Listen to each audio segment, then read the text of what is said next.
am continuing my zodiac series. So for this video, we are going to be talking about the sign Virgo on a karmic and thematic level. This is for anyone who has prominent Virgo energy placements, so Virgo sun, moon, Mercury, Venus, Mars, and rising. You're really looking for like a very personal Virgo connection based on like having one of the closer, more personal planets, or of course the ascendant in Virgo. Okay, before we get into it, like and subscribe if you enjoy my content and you feel so inclined. I greatly appreciate all of the support. I have my website in the description if you would like to book a reading. I also have an email list going up, so if you sign up for that, you will receive exclusive promotions, discounts, and little astrological insights. Okay, let's get into it. So Virgo as a sign on a karmic thematic level, a really big theme here pertains to innocence and purity. This is really exemplified by the actual symbol of Virgo, which is represented by the Virgin. Now, astrology operates on a spectrum, okay? So you have, with Virgo specifically, the saint, which is the Virgo we all kind of tend to think about. But then there's that second archetype, which is the sinner. I kind of refer to this as like the Charlie Sheen Virgo archetype, where there's like just a lot of chaos. So let's kind of start with childhood first. So when it comes to childhood and upbringing, people with prominent Virgo placements, energy, a huge theme is related to privacy and more specifically lack of privacy. So it's not uncommon for children with prominent Virgo energy to grow up in an environment where they feel like they don't have any privacy. This could note having really intrusive parents. This could note having, parents, a mom, whatever, who's just always kind of butting in, very nosy, always interjecting, always giving them their opinion when it's unwanted. And this can also like helicopter parenting as well. And this could note having parents who in some cases, this can note like hyper-religious parents who have a skewed view themselves on, topics relating to sex, sexuality. It's also very common for people with prominent Virgo energy to grow up in a home where they are expected to perform and be perfect. And this can relate to like getting perfect grades, being on their best behavior all the time, keeping the house clean. It's just that there's a lot of pressure and expectation on them personally to excel, even if the rest of the house does not meet the same standards that is being projected upon the Virgo child. So it's really not uncommon for children with prominent Virgo energy to, in an unfavorable expression, begin to keep secrets, keep to themselves. This is where some of that like introverted Virgo energy comes into play. Is like, okay, I'm just gonna kind of retreat and withdraw and be a hermit because I'm not welcomed here, I'm not accepted, I'm always expected to be a certain type of way, or my autonomy, my individuality is not respected. Now, another really big theme here is embarrassment and shame. This can tie back to growing up in a hyper-religious household where little human things, human nature, is scoffed. It's like it's not allowed, it's not permitted. Virgo people, even starting young, they can grow up and have a lot of hangups relating to sex and sexuality because there is that purity, there's that like sainthood that's projected upon them.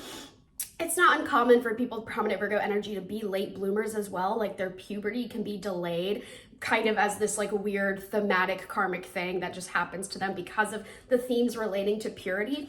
And when it comes to that feeling of like embarrassment and shame, tying back to that need to be perfect, it's not uncommon for people with prominent Virgo energy to undergo in youth a lot of rejection, a lot of like refusal, a lot of denial, a lot of no, this isn't good enough, try again. They can be shamed into being a robot, essentially. Like just their ability to be human is not always afforded to them because they're not allowed to make mistakes for whatever that reason might be.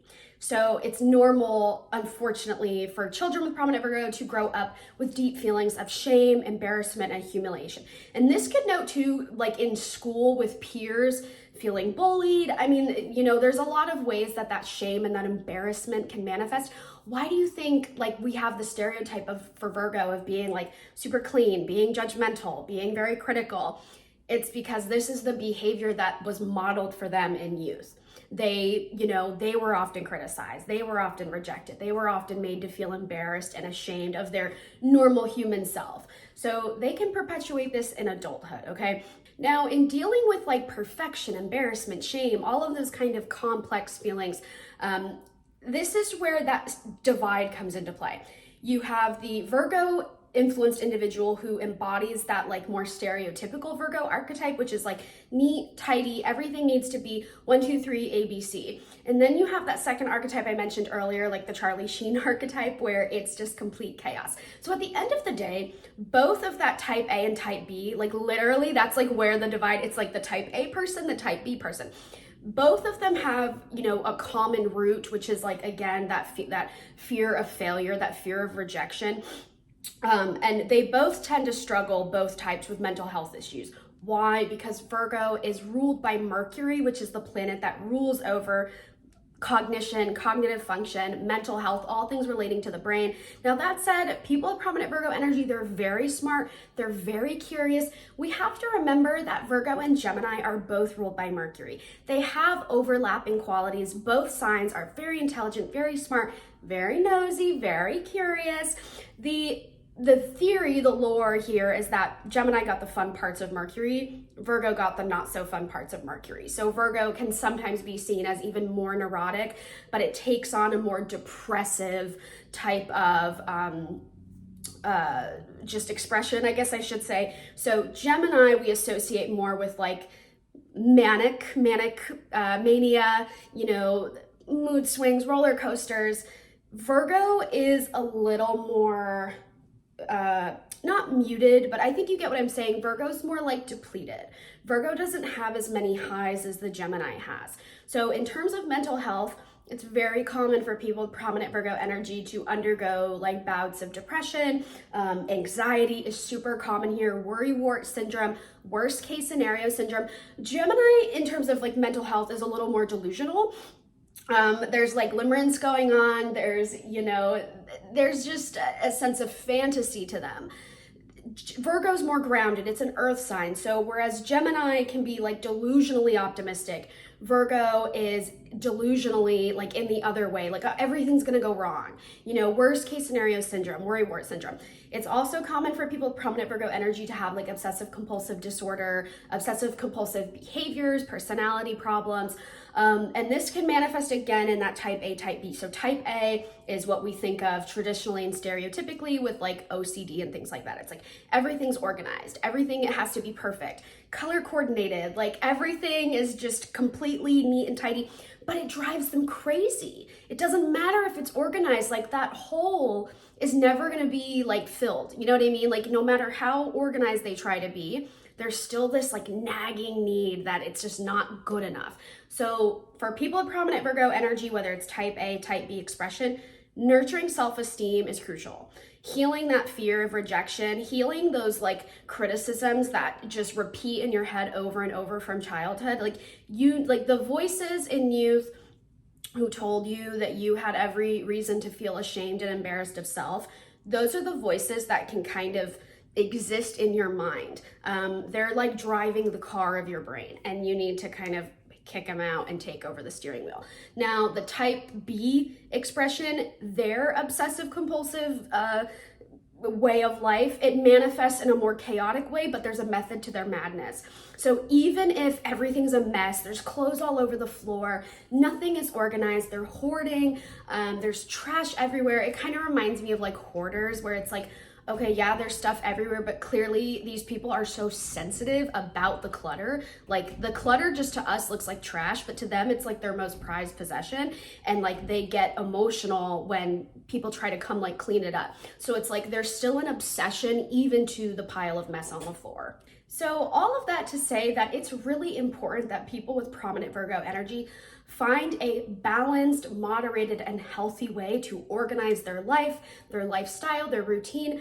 Virgo is a monotonous sign. It has a lot to do with smaller picture stuff. It has a lot to do with errands, chores, another reason why it's associated with cleanliness and organization. This is like the day-to-day annoying, minute little things we all have to do. It's just people with prominent Virgo energy, it can become all consuming for them, basically. And in dealing with like tidiness and cleanliness, health is a major theme. karmically for everyone that has really prominent Virgo energy. Now, of course, health is important to everyone, that's a duh, but people with prominent Virgo energy are more likely to suffer from health-related ailments. This is just because Virgo, in having those themes of like purity and perfection, health really comes into play. And Virgo also rules over the digestive system. So it's very common for people with prominent Virgo energy to suffer from like digestive related ailments. This could be like Crohn's, IBS. There's a lot of different ways that can manifest. It could note difficulty gaining weight, and this can tie back to what I was saying earlier where puberty can be delayed. Puberty, like that process of puberty, that process of growing up on like a biological level, it can be really skewed. Like this could also note a delayed or non-existent menstrual cycle. That's another way that can manifest. The thing with Virgo is that purity can make it almost hard to grow up like on a biological level. So that's why in some cases health is also really important here. Now with health being important, people with prominent Virgo energy, again, there can be this lack of moderation, this lack of balance, and they can be so about their health that by trying to get healthy, they resort to unhealthy means. And this can tie back to a lower self-esteem, fear of failure. It could note poor self-image. It could note, in really extreme cases, body dysmorphia. Now, this is not inevitable, so I don't want you to worry, especially for those who have like Virgo children in their life. This is not inevitable, and as always, astrology is not a substitute for actual medical advice and insight. You need to see like a medical professional for that information. These are just trends and patterns I've noticed as a professional astrologer, okay? But again, nothing that I'm saying relating to health is innately like the case. There's always various factors when it comes to astrology because you have a whole birth chart, you know what I mean? And someone with Virgo ascendant is going to, you know, there's still going to be some differences between someone born with Virgo Mars and Virgo ascendant, you know what I mean? Well, that might have not been the best comparison because ascendant and Mars are both very physical, but okay, Virgo ascendant and Virgo Venus, there, that's a better one. But anyway, so health is really important here, including mental health. And in general, Virgo energy can also, in being like so tedious and monotonous, there can be this general like bleh feeling, like there can just be headaches, nausea. Your body just is so sensitive and you store a lot of hang-ups, and there's a lot of like psychological chaos, I guess I should say, going on, that it can manifest with like physiological symptoms basically. Does that make sense? Like anxiety can have physical manifestations. Like if you're feeling super anxious, you might also have nausea. Vertigo is also very common for people with prominent Virgo energy, getting very lightheaded, fainting spells, things like that. Again, it's like panic disorder. Again, it's like this feeling of being so overwhelmed and overstimulated and so anxious that your brain just kind of like clocks out. Your brain is like, okay, I'm done. Bloop. Like that's a way that anxiety can manifest basically. Now for some people, prominent Virgo energy, going back to that kind of type B personality, Mercury is all about the oral fixations, okay? It can be very addictive, so it's not uncommon for people with that heavy Virgo influence to resort to substance use as a way to cope with their feelings, their thoughts, and that anxiety they feel. There's really no limit here. It can be alcohol, it could be things that are like more, you know, very, very like illicit. It could be even things like caffeine, nicotine, like there's just an addictive quality here, and there's again oral fixation. So Virgo can, you know, people with prominent Virgo, they nail biting, you know, hair pulling, having like tedious, monotonous actions that they engage with, like tics as well. But there's an addictive energy here. So people with prominent Virgo energy can definitely like succumb to addiction if they're not cautious. And in the same thing too, like they also in feeling overstimulated, they can react very, very strongly to substances, which is another reason why some might gravitate towards them, because they feel very intensely, and then others can be kind of afraid of them, like, oh, I don't like feeling out of control, so I don't even bother. Like the way that they respond to substance use is just very, very intense. So you usually see again that type A sobriety or that Charlie Sheen manifestation. Very rarely, I would say, is there something in between, especially when it comes to substance use and coping mechanisms. Now, a really big theme for people with prominent Virgo, and this ties all the way back to childhood, that need to be perfect. There is such a service-oriented energy to people with Virgo energy. This basically means that they want to help, they want to serve. This is why Virgo is associated with hospitality. This is why Virgo is so associated with healthcare. This is like being a first responder. Like people prominent Virgo, they want to be there to help others in need. This can be really tricky, especially those with Virgo Venus. And especially because Venus falls in Virgo, basically you can be so much of a giver, you can overextend yourself so much to the point that you become resentful, you become tired, you become burnt out. And the problem here is that this is kind of the way that I phrase it. Let's say you are someone with a lot of Virgo and you love helping people. You love, solving other people's problems. You love giving advice. You love, you're judgmental. You're a little bit of a control freak. So you enjoy helping people fix their own mistakes. Like, you know best, right? But here's the issue. Let's say you're in a relationship. It could be a friend, a family member, a lover, whatever. You're always like up here. Like, you're always like, here's the distance between you two, healthy distance. This is where you are.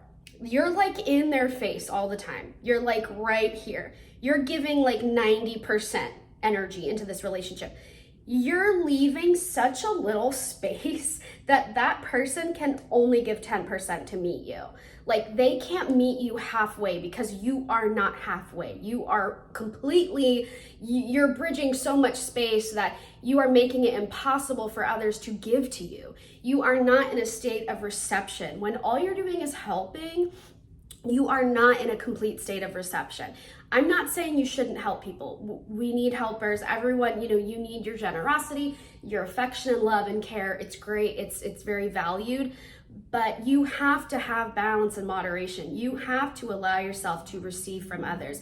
This means being comfortable and vulnerable enough to ask for help.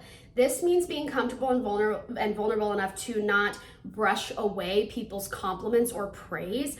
Similar to Leo, you can be so uncomfortable by praise and validation because you were not used to getting it growing up that you can like throw it away. Like, people can try to compliment you and you can be like, no, that's not true. You're like demoralizing other people from like, if you paint a beautiful picture and someone's like, wow, that picture is so beautiful. And you say, no, it's not. It's like, whatever. It has all these problems with it and it's not my best work. That would feel so insulting to the person complimenting you. Because you're basically telling that person complimenting you, you're wrong. I know you see a beautiful picture, but I see bullshit. And then that person complimenting you is gonna feel stupid. They're gonna feel like, oh, okay, I guess I'm wrong. You know what I mean? Like, it's another weird twisted way for Virgo to be right once again. As twisted as that sounds, that's kind of like the weird subconscious like backing to why people with prominent Virgo energy can be so like turned off to affection and compliments. So a huge piece of advice I have for you is like, learn how to be receptive, learn how to be available, learn how to be welcoming, learn how to be inviting when other people are making an effort to help you, to compliment you, to show you love, to show you care, to assist you. Like, you deserve it. That is what you deserve. But the problem is, people with prominent Virgo, they're so controlling. And I say that as someone with Virgo rising, okay? They're so controlling that even someone having like, it's weird. It's like even someone trying to honor you and compliment you is so uncomfortable. Like, I don't even know how else to word it. So you have to work on your self-esteem. You absolutely have to actively nurture your self-esteem. Practice self-affirming language. I don't care if it feels weird and uncomfortable at first, it must be done. This will save you so much heartache, especially because, I'm sorry, Virgo as a sign, look, I know you like to help, I know you like to be there, but let's be real. If it's not being reciprocated, it's just gonna upset you and it's gonna stress you out. So we can't all pretend that like everything we do is unconditional, because it's just not true. That's not how the world works. The world has to be reciprocal. This is how humans have survived, by giving, taking, giving, taking. It's beneficial. It has to be beneficial for both people in order for it to really feel good. So if you want to like devote your unconditional help and care, like, go volunteer. Your relationships isn't really the place to do that. You can do that in a more like professional setting, again, by volunteering. That's great. But in your personal relationships, you need to be getting something out of them too. It's just how it has to be. So you have to nurture your self-esteem and recognize your sense of self-worth. And you also need to allow yourself to make mistakes, get over that fear of being perfect. Even the type B people. Yes, even if you're the type B person, there's still an innate desire to be perfect. It doesn't manifest the same because there's almost kind of this defeat with it. Like, oh, I'll never be perfect, so I guess I'll be completely chaotic and completely in turmoil, whatever. You go to the other side of the spectrum, but there's still that desire for perfection. Okay, so those are like the main kind of karmic themes for Virgo, which, to recap, getting over fear of failure and rejection, healing feelings of embarrassment and shame and guilt. I don't know if I touched on guilt enough, but like that just kind of goes back again to that feeling of shame and struggling with feeling like everything you do is wrong, and that can motivate you to be a helper in your adult life. Being a helper is how people with Virgo energy kind of overcompensate for their self-perceived flaws. Well, I feel like I'm a bad person, so I'm just going to dedicate a lot of my life to helping people. And that's how I can make amends with my regrets or my past, whatever. They don't allow themselves to make mistakes, so every little error that they make is like this huge deal, and they obsess over it and they dwell, and they don't forgive themselves. Like, a lot of the signs like Cancer, Scorpio, they struggle forgiving others. Virgo doesn't know how to forgive themselves. So that's a really big lesson and a lifelong journey. It's not going to happen overnight, but it is something that, Virgo takes things very seriously. So when they make an error, it feels like their character, their reputation is on the line. It feels like the identity they've come to know or the identity they want to assume is just shattered. So they take, and again, this goes back to their critical nature. It's all very cyclical. But yeah, that's like everything I can think of. Purity is also really tied up in there. That's a very sensitive topic. And then of course, being a helper, having some mental health concerns, tending to tedious affairs. I will say a really good thing about Virgo energy is they are great problem solvers. They do work very hard. They take their relationships, they take their life very seriously. And when they're in the right mood, they can be really wild and really fun. Again, you have that saint-sinner juxtaposition. So not all Virgo expressions are fuddy-duddy. They can be very versatile, multi-talented, very dynamic. Again, they're Mercury ruled, okay? They're Mercury ruled. They're very versatile. They're very smart. They can be very charming, very witty. They're not completely far off from Gemini. There are differences, but they have some of that Gemini, that mercurial magic as well.